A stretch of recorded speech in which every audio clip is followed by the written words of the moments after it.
Aujourd'hui, on s'apprête à redécouvrir un des classiques modernes avec Les Aventuriers du Rail version Legacy.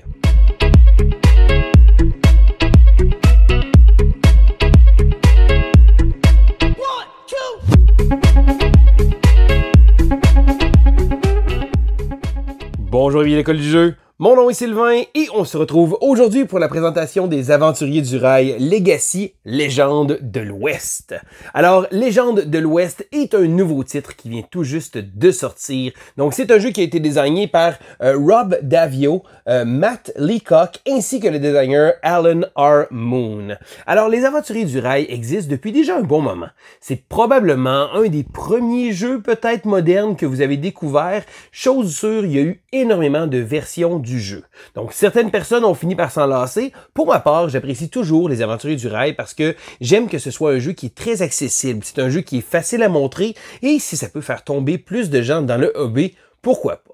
Alors aujourd'hui, c'est le jeu en version Legacy. Alors pour ceux qui ne le savent pas, c'est quoi un jeu Legacy? Alors un jeu Legacy est un jeu qui va nous proposer une aventure. Donc c'est un jeu qui, au courant, donc dans le cas ici de 12 parties, va nous présenter des secrets, des enveloppes cachées, des petites choses à découvrir. Donc à l'occasion, on va peut-être même marquer le jeu, peut-être détruire des cartes ou des composantes. Donc c'est la magie du jeu Legacy. Là, vous dites, mais mon Dieu, je veux pas briser mon jeu au prix que je l'ai payé. Dites-vous que le jeu offre une façon de pouvoir continuer de jouer. Donc, vous allez avoir un jeu personnalisé et surtout vivre toute une aventure. La vidéo que je vous propose aujourd'hui, ce n'est pas une vidéo que je vais vous montrer tous les secrets. Loin de là, je n'ai même pas encore terminé le mode de campagne, donc le mode Legacy. Mais je voulais quand même prendre le temps de vous montrer ce que le jeu nous offre, donc les composantes de base, ainsi qu'un petit rafraîchissement des règles, parce que oui, c'est les Aventuriers du Rail, mais avec une petite twist. Donc, on va aller voir immédiatement les règles. Alors, voici donc la belle grosse boîte des Aventuriers du Rail Legacy, Légende de l'Ouest. Alors, lorsqu'on ouvre cette belle grosse boîte, on retrouve immédiatement à l'intérieur un gros stop. Lisez d'abord ceci. Eh bien, c'est parce que le jeu est un jeu de type Legacy. Ça veut dire qu'il va y avoir différents éléments qui vont être débarrés tout au courant de la partie. Donc, lorsqu'on va faire notre placement initial, on va pouvoir lire ces instructions-là, mais il nous le spécifie, c'est très important de lire le livre de règles en entier avant de commencer la mise en place de la première partie, parce qu'ils vont nous expliquer certaines petites choses à faire très importantes. D'ailleurs, je retire ça ici, on va voir ce livret de règles.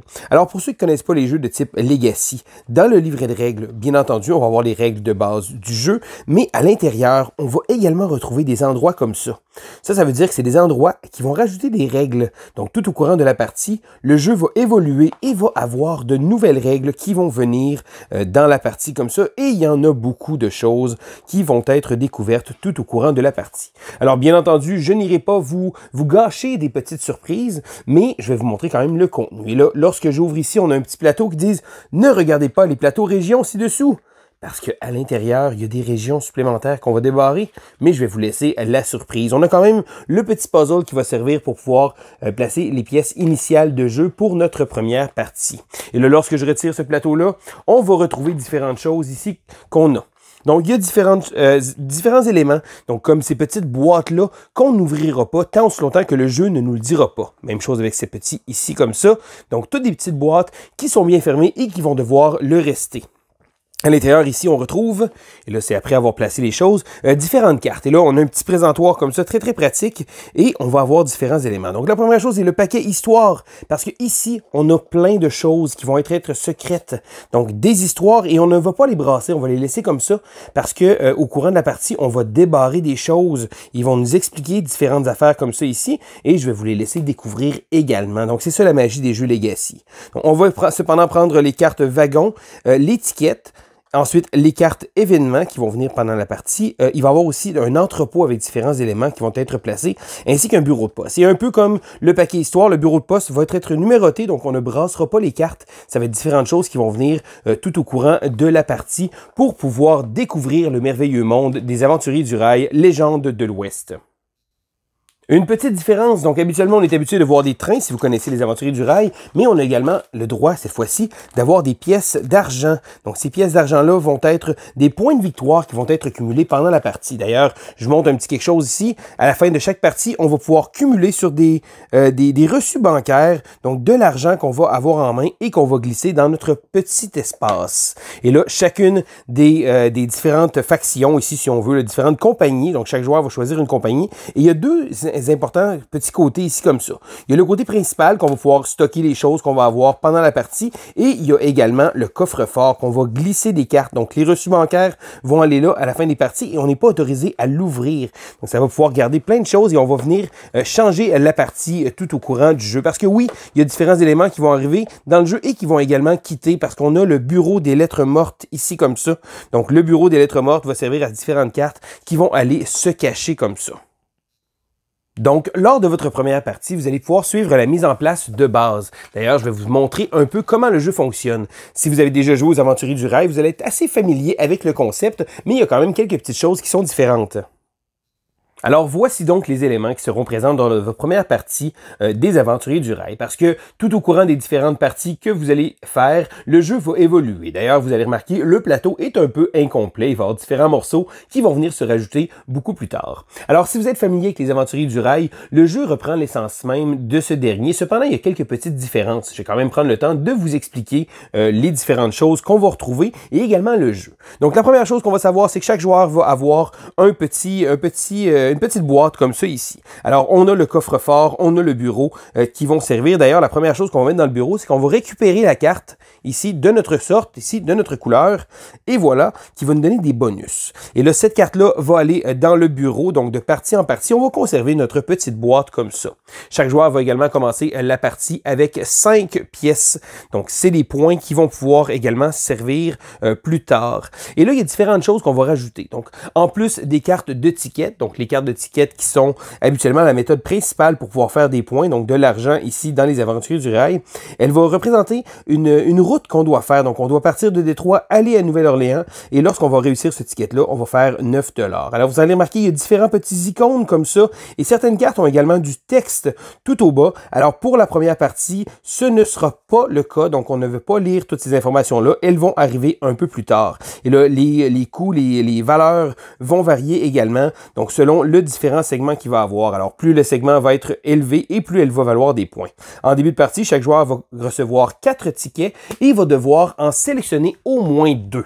Donc ça veut dire que les joueurs peuvent choisir de prendre plus de 2 tickets s'ils le désirent, mais ils doivent obligatoirement en conserver au moins 2. Donc en plus des tickets, on va avoir des cartes de wagons. Alors les cartes de wagons vont pouvoir servir pour pouvoir placer nos petits trains sur le plateau de jeu. Et là vous allez voir, il y a des wagons de différentes couleurs, il y a également des locomotives qui vont compter pour une carte, une frime si on veut. Et là, la première chose différente qu'on vous allez voir, ça se trouve être ici. Ce sont des petites cartes qu'on va venir ajouter. Et là, selon le nombre de joueurs, on va rajouter ces journaux-là. D'ailleurs, c'est la raison pour laquelle on va placer ça ici. Donc, si jamais on jouerait à 2 joueurs, on va prendre les 6 et on va les brasser à travers les tickets. Donc, lorsqu'une carte de journal va être révélé, on va révéler un événement. Et là, les événements sont un nouveau type de carte qu'il va avoir. Donc, les événements sont ici. Et lorsqu'un événement va être révélé, on va le retourner comme ça ici. On va lire l'effet et il va rester appliqué jusqu'à temps qu'un nouvel événement arrive en jeu. D'ailleurs, il y a un bel petit endroit ici pour pouvoir les placer. Il faut savoir qu'en début de partie, si jamais vous pigez dans vos trains initiaux ou sur la rivière initiale, s'il y a des journaux, on va les rebrasser pour pouvoir les mettre dans le paquet. D'ailleurs, parlant des wagons, chaque joueur va également recevoir 4 petites cartes comme ça ici qu'il va conserver. Là, il n'y a pas de limite de cartes en main qu'on peut avoir. Donc, comme j'expliquais, on va également faire une rivière de cartes et là, on va révéler 5 cartes qu'on va placer sur le côté, là, accessibles à tous les joueurs. On va les placer comme ça, de manière à ce qu'elles soient visibles à tous les joueurs. Là, je vais m'organiser un petit peu, prendre la place. Il faut savoir que si jamais on a 3 locomotives, on va retirer toutes les cartes et on va en placer des nouvelles. Donc, ça va être des cartes qui vont être placées sur le bord du plateau de jeu. Maintenant, on va également recevoir des petits trains. Et là, les trains qu'on va recevoir vont dépendre de la partie auquel on est rendu. Donc, on commence en 1865. D'ailleurs, on va avancer à travers le temps. Et lors de cette première partie-là, on va avoir accès à 20 trains. Et là, plus les parties vont avancer, ils vont se succéder et on va avoir de plus en plus de trains à notre possession. Donc, c'est important de sélectionner le bon nombre de trains. Le reste va retourner dans la boîte. On va également choisir un premier joueur comme ça ici, qui va pouvoir commencer la partie. Et lors de la fin de la partie, le premier joueur va également changer, il va pouvoir le conserver dans sa petite boîte, dans son bureau. Donc, lorsque la mise en place est commencée et maintenant est faite, on est prêt à commencer la partie. Alors, chaque partie des Aventuriers du Rail, du moins dans les premières, vont se faire de la même façon. Donc, les joueurs vont avoir leurs cartes en main et les tours vont se faire d'une succession comme ça jusqu'à temps qu'on atteigne la fin de la partie. La fin de la partie va être déclarée lorsqu'un joueur va lui rester 2, 1 ou 0 wagons. À ce moment-là, il va déclarer le dernier tour et tous les joueurs vont pouvoir jouer un dernier tour. Lors d'un tour de jeu, un joueur va pouvoir sélectionner parmi une des 3 actions suivantes. La première action est de piocher des trains. Alors, il va pouvoir choisir 2 cartes de train, donc que ce soit des cartes qui sont disponibles sur le marché ou des cartes ici comme ça, sur le dessus du paquet.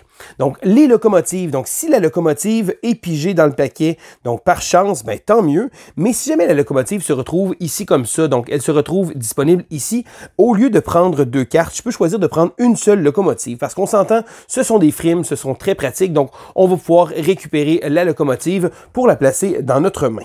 Une deuxième chose qu'on peut faire pendant notre tour, c'est de pouvoir jouer des trains. Donc, vous savez, on a tous nos petits trains comme ça ici et on va pouvoir les placer. Parce que le but, on se rappelle, c'est de réussir à compléter nos différents tickets. Donc, les tickets qu'on a conservés en début de partie et ils vont devoir tenter d'essayer de faire les chemins comme ça. Donc, vous allez voir sur le plateau, il y a différentes couleurs. Et si vous voulez jouer une route, vous allez pouvoir jouer un nombre de cartes de la bonne couleur. Donc, par exemple, ici, j'aurais 2 cartes vertes. Je pourrais jouer de mes 2 cartes vertes. Donc, je vais les placer dans la défausse. Et je vais placer 2 de mes trains ici sur des cartes vertes. Les tuiles vertes ici. Donc, on n'est pas obligé de commencer notre route et de continuer. On peut construire des routes un peu partout. Vous avez remarqué que certains endroits ont des routes doubles. Donc, lorsqu'on joue à 2 et 3 joueurs, seulement un des côtés peut être pris. Et si jamais on joue à 4 ou 5 joueurs, le même joueur ne peut pas prendre les 2 côtés de route. Donc, il y a également des routes qui sont triples. Et ça, c'est une nouveauté. Donc, les routes triples, eux, par exemple, les joueurs... Bien entendu, peuvent seulement placer un de leurs trains ici, donc de couleur, mais tous les joueurs vont pouvoir y accéder comme ça. C'est des petites routes qui sont accessibles par tout le monde. Petite différence, lorsque vous allez placer des trains, vous n'allez pas récupérer des points de victoire comme aux Aventuriers du Rail. Donc habituellement, il y avait une certaine charte de points qui se faisait, mais vous allez tenter de devoir placer vos routes comme ça. Donc vous allez faire un réseau routier dans le but de construire des tickets. Mais là, c'est beau, ben, si jamais on a complété nos tickets, qu'est-ce qu'on peut faire? Donc, au lieu de prendre des cartes wagons, au lieu de jouer des trains, on peut, si on le désire, prendre des cartes de tickets. Donc, lorsque vous prenez l'action de piocher des tickets, vous allez piger les 3 premières cartes du dessus, ici comme ça, et vous allez devoir obligatoirement en sélectionner une.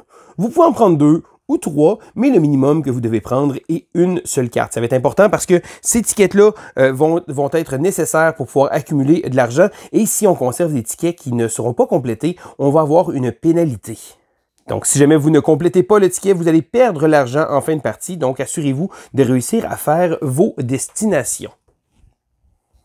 Concernant les petites nouveautés, vous allez remarquer que certaines cases ont un port, qui pour l'instant n'est pas encore utile, mais on a également des grandes villes comme ça.